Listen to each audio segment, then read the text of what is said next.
Well, welcome back this week. I don't know how many of you have been watching the Republican Party convention. I don't usually watch those things. I've been to enough of them. Thank you very much. The thing that bothered me this week was the obvious, for those of you who were supporters of Ron Paul. Usually such machinations are done in the rooms off the floor of the convention to where the average delegate doesn't see what's really happening. This time they were far more blatant. But what was worse was the National Review online. It was a very, to put it mildly, disappointing article drumming Ron Paul out of the Republican Party. Let me just read you one short paragraph. Instead of honoring Paul on the way out, the delegates in Tampa should be cheering his departure. He has left a legacy of extremism and falsehoods that need to be driven from the party, not embraced by it.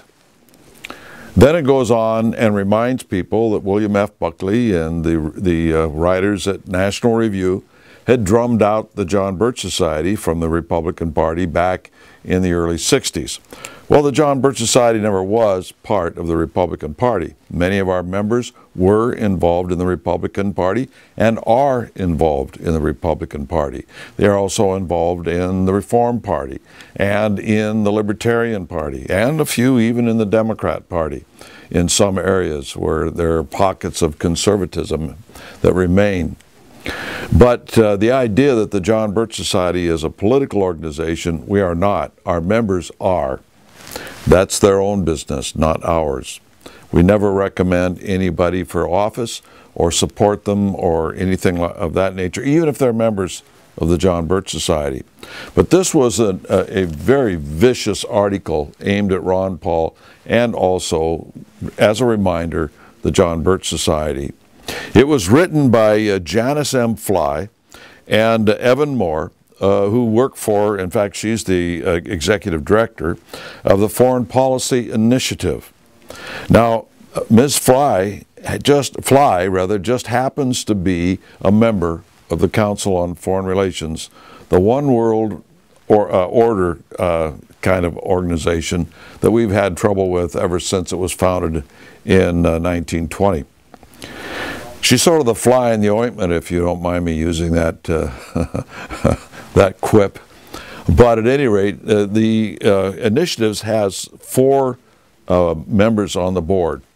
They are Robert Kagan, Dan Sr., Eric Edelman, and William Kristol. Now, William Kristol, you will recall, he's the icon of the neoconservatives. His father, Irving, actually started the neoconservative movement with other Trotskyites, the communists who broke off from Stalin, who ingratiated themselves and grafted themselves onto the Republican Party to promote their ideas instead of remaining in the Democrat Party. That is the root of the neocon movement. They don't like Ron Paul because he gave a very detailed speech on the floor of the House detailing this whole neoconservative movement and where it came from and the dangers that it presented. But at any rate, let's get back to the board of directors of the initiative. Robert Kagan is a member of the Council on Foreign Relations. Dan Sr. is not a member, but he is a senior fellow working at the Council on Foreign Relations. So 50% of this initiative board is CFR members. Now, what's very interesting is that Kagan and Senior are actually advisors to the Mitt Romney campaign. So what we see in reality, when you really look at this, is that this is a hit piece by Romney advisors attacking Ron Paul. And it is intimidative. It is a way of not only smearing, in a way, Ron Paul, it makes those individuals who are a little timid not want to stand up and be counted. That's what they did to the John Birch Society back in the 60s. It wasn't that people disagreed with the John Birch Society. They just didn't want to have all that attack on them as along with the Birchers. And so a lot of people joined in attacking the Birch Society just to show they were fair to their fellow moderate Republicans and rhinos. It was really a tragic thing, the way some people behaved instead of standing up. If American patriots had acted the same way in 1776, we wouldn't be sitting here today. We have to stand up with respect, honorably, with moderation, but we have to stand up and speak our mind. One of the things that's been very disturbing recently is the growth of Chinese influence. You know that I've addressed this subject on many of an occasion. But one of the things that I found rather revealing in the Wall Street Journal last Thursday was that for China, it says, for China executive, oil rigs area strategic weapon. For China executive, oil rigs are a strategic weapon. And let me quote you a couple of paragraphs that the man says here. He says, large-scale deep-water rigs, oil rigs, are our mobile national territory and strategic weapon.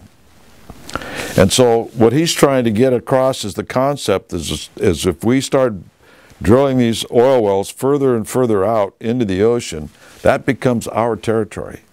And that ocean becomes ours because we have oil rigs established there.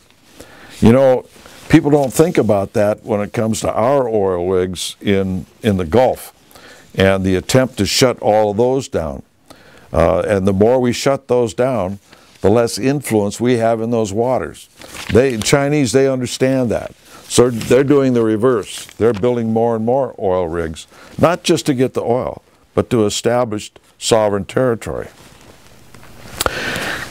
This is interesting. That adds to other concerns in China's oil industry, including worries that Kanak moved to announce, that's this man's name, moved to announce that Nexen deal, the N-E-X-E-N, the Nexen deal before the U.S. presidential election, in which China has become a heated political issue.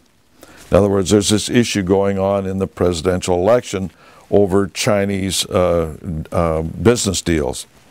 The timing just doesn't look good, said a person with close ties to China's major oil companies. If it doesn't go through, the danger is really severe for other Chinese companies with ambitions in North America. You want me to read that one again?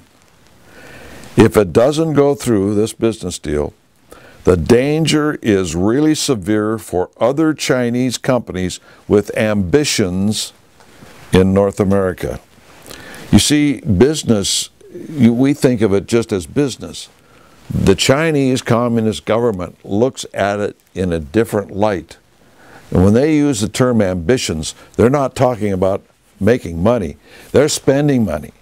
They've got a lot of money to spend. We'll get into that in just a moment. As you know, I've talked an awful lot about how the United States government funding 3 organizations, one Democrat, one Republican, and Freedom House, to go into Egypt and perpetuate the Arab Spring movement, which has led to the installation of the Muslim Brotherhood in power in Egypt. This is what's happened everywhere we've gone in and messed around with it. We've established a more totalitarian, draconian, Sharia law type of organization in power in these countries. Actually, with close examination, you will find out that it's not the Quran, it's communism that really is the impetus behind the Egyptian Brotherhood and others. So what's the first thing that this individual that we helped bring to power in Egypt does? Egypt's Morsi firms up ties to China. The first place he goes after he's elected is not coming to the United States and saying, thank you, thank you, thank you. He goes to Communist China. Egypt's president took early steps to tie Egypt more tightly to Beijing on his first official trip outside of the Middle East, at a time when China's wider reach in the region is posing a challenge to U.S. influence there. Well, thank you very much, the Council on Foreign Relations and these organizations that helped bring this man to power in Egypt. And then we have things of this nature at the same time. GE, General Electric, urges open view of China.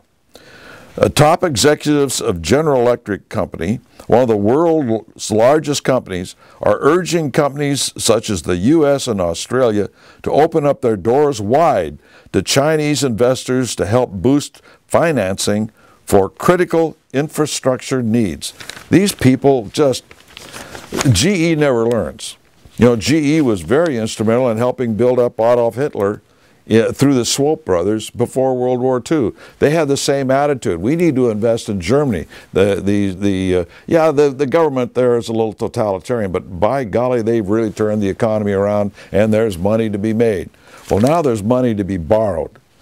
And by the way, GE is a corporate executive, not a corporate executive, a corporate member, a premium member of the Council on Foreign Relations. These are the sorts of things that are going on. One last thing that I'll talk about, well, maybe not. Assad says that defeating rebels will take time. He says we're fighting a regional and global war. He's right. He's a jerk. He's bad. I wouldn't want to live under his rule. But any idea that this guy and his tanks and his army are are fought by rebels who went to the local hardware store to make weapons, like some of these newspaper articles have been saying, is ridiculous. You can't defeat tanks out of a hardware store, not the way they're doing it. And last, computers could steal election. I think maybe one of these days, I think I'll just make one of these broadcasts on that one subject alone. Computers could steal election out of the USA Today. Yes, they can, and they have, and they will.